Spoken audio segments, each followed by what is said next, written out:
Bonjour, aujourd'hui on va parler du pattern 2 qui est la polarité. Je rappelle que le pattern 1 est l'équilibre dynamique et dans une autre vidéo qu'il faudrait regarder sur mon profil. Donc l'explication du pattern 2, elle est très simple, c'est que rien n'existe sans son contraire. On a des exemples partout, l'ombre, la lumière, le chaud, le froid.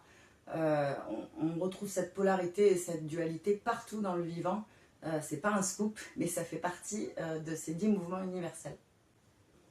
Donc on va prendre des exemples concrets. On va avoir en électricité le plus, le moins. On va avoir sur une batterie la même chose. On va avoir dans un aimant cette attraction et cette répulsion.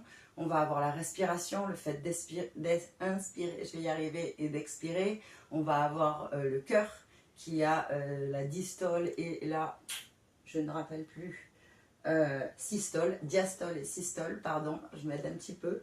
On va avoir les brins de l'ADN, on va avoir les cycles eau, feu, jour, nuit, etc. Donc on le retrouve vraiment partout. Les conséquences d'avoir enlevé ce pilier, ou en tout cas de ne pas le faire correctement, c'est qu'on est dans une société où on veut tout positif, tout bien, vivre dans le pays des bisounours. On refuse de voir ce qu'est l'humain. L'humain, il a des parts d'ombre, l'humain, il est multifacette. Et cette bien-pensance, entre guillemets, nous force à toujours cloisonner.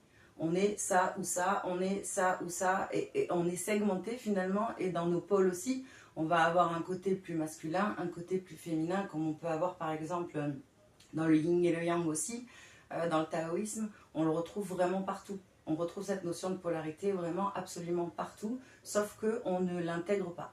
On ne l'intègre pas, on a tendance à vouloir être typiquement un ou l'autre, alors qu'on est peut-être 30 choses différentes. Et il faut arriver à trouver, et à accepter surtout aussi bien ses qualités que ses parts d'ombre, parce que c'est ce qui permet de prendre en compte cette polarité déjà en soi-même. Après, ça va être important dans l'éducation, apprendre à un enfant à accepter ses émotions et qui il est profondément.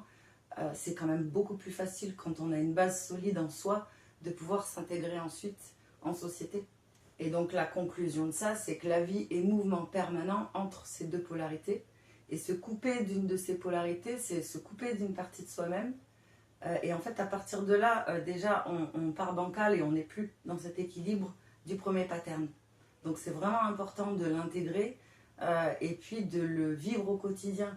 On peut très bien jouer à la bagarre d'un côté et être ému face à un coucher de soleil. C'est mon cas par exemple.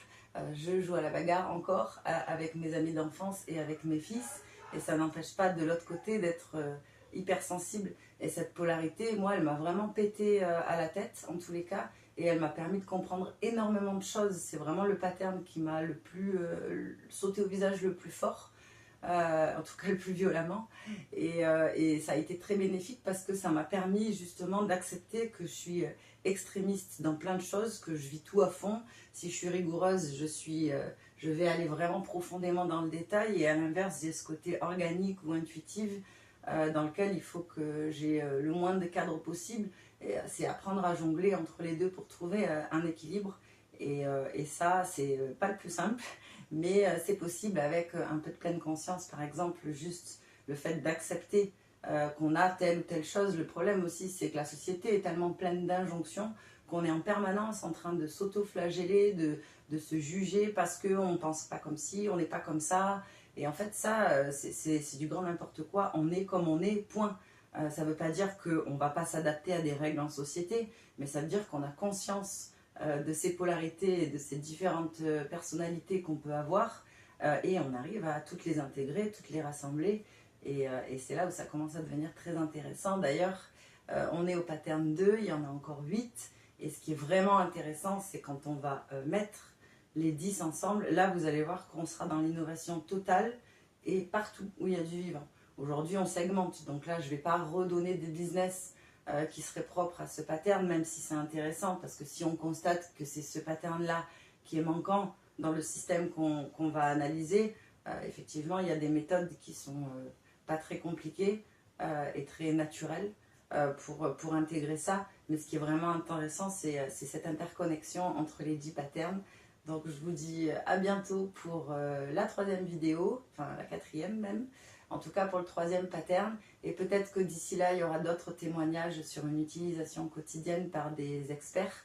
Parce que je rappelle que j'ai identifié ce modèle en analysant mon système de pensée, en partant de l'homéostasie que j'avais étudiée en pleine conscience avec François Lemay et en observant mon jardin et les relations entre individus. Et voilà, de là, en tout cas à partir de la polarité, ça a été un peu plus intensif et vraiment passionnant. Donc j'ai hâte de vous raconter la suite.